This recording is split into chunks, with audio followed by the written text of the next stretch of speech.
नमस्ते, अभिवादन आपका इनोसेंट इन्वेस्टर के इस नए वीडियो में। दोस्तों, आज बाजार ऊपर के लेवल पे खुली और तुरंत आई बाजार में प्रॉफिट बुकिंग के दो कारण थे।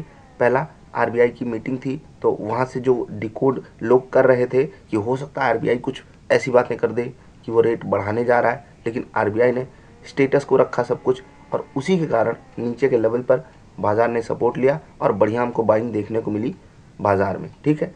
और जो दूसरा कारण था वो मैंने आपको कल ही बताया था वीडियो में कि क्योंकि डीआईआईज ने माल खरीदा है ऊपर के लेवल पे, वो पोजीशन अपनी हेज करेंगे या फिर प्रॉफिट बुकिंग कंसीडर करेंगे। और क्योंकि बाजार रेजिस्टेंस पे ही खुली थी, और इस रेजिस्टेंस की बात भी मैंने कल ही की थी वीडियो में। एक्चुअली वीडियो में नहीं, टेलीग्राम चैनल पे आपको अपडेट किया गया था, आप जाकर देख सकते हो। आज सुबह अपडेट आपको दिया गया था कि बाजार के लिए 17,555 एक रेजिस्टेंस होगा, बाजार वहीं पर खुलती है और देखिए वहीं पर रेजिस्टेंस से तुरंत प्रॉफिट बुकिंग आती है। और आपको बता दूं, लोअर लेवल्स पे बाजार के लिए 17,440 के आसपास एक सपोर्ट भी बताया गया था। ठीक, 17,440 के आसपास, और आप देखिए बाजार वहीं पर आकर के सपोर्ट लेती है। टेलीग्राम से नहीं जुड़े हो तो जुड़ जाओ, इनोसेंट इन्वेस्टर सर्च करके। और एक बात बताता हूँ, ऊपर जाती हुई बाजार में जो अगला रेजिस्टेंस था 555 के बाद, वो था 592 का, और यहाँ पर मैं ये लाइन रख रहा हूँ 592। आप देख सकते हो यहाँ पर बाजार ने वहीं रेजिस्टेंस प्राप्त किया, यहाँ पर प्राप्त किया, यहाँ पर प्राप्त किया, और फिर तोड़ के ऊपर गई और फिर वहीं पर सपोर्ट प्राप्त किया। यानी कि बाजार अपने इंपॉर्टेंट लेवल्स को सम्मान देती है, तो थोड़ा आपको भी इन लेवल्स को सम्मान देना चाहिए। और अगर आप कॉन्ट्रैक्ट ट्रेड लेते हो, रेजिस्टेंस पे शॉर्ट कर दो, सपोर्ट पे बाई कर लो, तो क्या मस्त आपको ट्रेड मिल सकता है, वो आप यहाँ से डिकोड कर सकते हो। टेलीग्राम पर जाकर लेवल्स चेक करना, तब आपको पता चलेगा। बैंक निफ्टी की बात करेंगे क्योंकि यहाँ पर भी सेम सिनारियो है, बाजार इंपॉर्टेंट लेवल्स को सम्मान देती है। और क्योंकि बैंक निफ्टी ज़्यादा सेंसिटिव होती है रेट्स के थ्रू, मतलब कि आरबीआई जो करेगा उसकी जो सेंसिटिविटी का लेवल है वो बैंक्स को ज़्यादा फेस करना पड़ता है, इसलिए यहाँ पर ज़्यादा रिएक्शन आपको देखने को मिल रहा है। पॉजिटिव साइड का बढ़िया ट्रेड यहाँ पर हो रहा है। ठीक, अभी देखिए बाजार में जो रेजिस्टेंस था 840 का, ठीक है, 38,840 का, देखिए ये लेवल है। बाजार ने यहीं पर रेजिस्टेंस प्राप्त किया, ऊपर रेजिस्टेंस पे ही खुली, प्रॉफिट बुकिंग आई।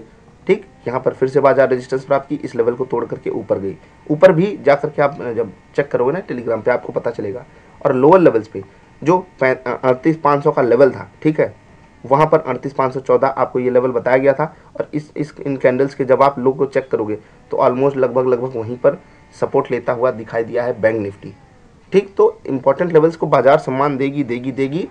आप कैसे उस पर काम कर पाते हो ये आपके ऊपर डिपेंड करता है। अब कुछ बातें कर लेते हैं, निफ्टी ट्रेडर सेटअप की बात करेंगे।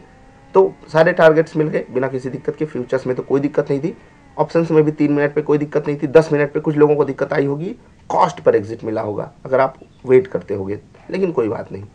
हमें क्या करना है, हमें किस चीज़ पे फोकस रखना है, अपनी स्ट्रैटेजीज पे सतत प्रयास करते रहना है। एक बात आपको बता दें, जो आरबीआई की रेट वाली बात है, इसको मैं लगातार ट्रैक कर रहा हूँ, और अदिति नायर जी ने एक इम्पॉर्टेंट बात आकर के कही है कि स्टेटस को जो पॉलिसी है ये आरबीआई की तरफ से आखिरी हो सकती है, इसके बाद नॉर्मलाइजेशन होगा और तब रेट्स बढ़ने की संभावना है, और लगातार 2 बार रेट्स बढ़ाए जा सकते हैं। और क्योंकि हम महंगाई के उस चरम लेवल पे पहुंच चुके हैं, मींस एक्सट्रीम लेवल पे महंगाई जो आरबीआई बांध के रखी है ना, 4 से 6% के बीच में होनी चाहिए महंगाई, 6% के आसपास है हम।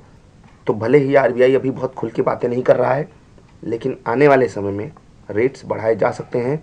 इसके लिए थोड़ा सा हमको तैयार होना पड़ेगा। देखो, रेट्स बढ़ने का ये मतलब नहीं कि आपके स्टॉक्स परफॉर्म नहीं करेंगे। हाँ, वो वोलाटाइल हो सकते हैं शॉर्ट पीरियड ऑफ टाइम में, और वहाँ पर अगर आप स्मार्ट एक्ट नहीं करोगे तो आप ही मारे जाओगे। क्योंकि हो सकता है कि आपने किसी स्टॉक को 100 रुपये पे खरीदा और वो लेट से कि 15% गिर के 85 पे ट्रेड कर रहा है। अब यहाँ पर इन्वेस्टमेंट ट्रेडिंग ये आपने पहले से डिफाइन करके रखा है कि मैं शॉर्ट टर्म इन्वेस्टमेंट कर रहा हूँ, लेट से कि 6 से 8 महीने, तो 15% से 20% का आप स्टॉप लॉस रखते हो अगर, तो कम से कम 20-22-25% का आप टारगेट भी रखते होगे। तो अब वो 20-22-25% का जो टारगेट है आपसे ऑलमोस्ट 40% दूर है।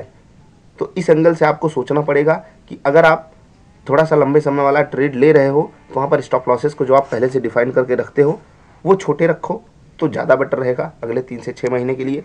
क्योंकि यहाँ पर आरबीआई की तरफ से बड़े एक्शंस लिए जा सकते हैं जिसका सीधा असर हम पे पड़ेगा। ठीक है, और जो गलतियाँ हैं उसको सुधारिए, क्योंकि अगर आप इन्वेस्टर हो, ट्रेडर हो, यही डिफाइन नहीं कर पाए तो कैसे पैसे कमाओगे बाजार से? तुक्के से ही आएगा पैसा, और तुक्के से आने वाला पैसा तुक्के से जाता भी है, ये तो आप भी इस चीज़ से एग्री करोगे ही। खैर, अभी मैं आपसे विदा ले रहा हूँ। निफ्टी ट्रेडर सेटअप की परफॉर्मेंस आपको बता दिया। मिलते हैं, कोशिश करेंगे वीडियोज़ आपके लिए बनाएं और आपको फिर से इंपॉर्टेंट लेवल्स और इंट्राडे स्टॉक्स भी बताएं। अभी मैं आपसे विदा ले रहा हूँ।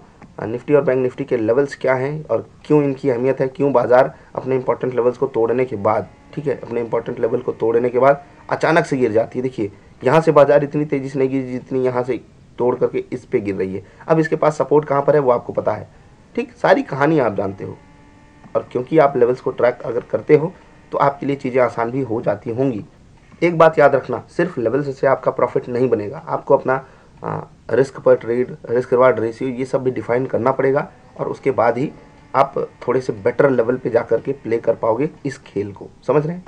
बाकी जो भी स्टाइल, जो भी स्ट्रैटेजी आपको सूट करती है उस पर आपका फोकस होना चाहिए। अभी मैं आपसे विदा ले रहा हूँ। वीडियो पसंद आई तो लाइक कर देना।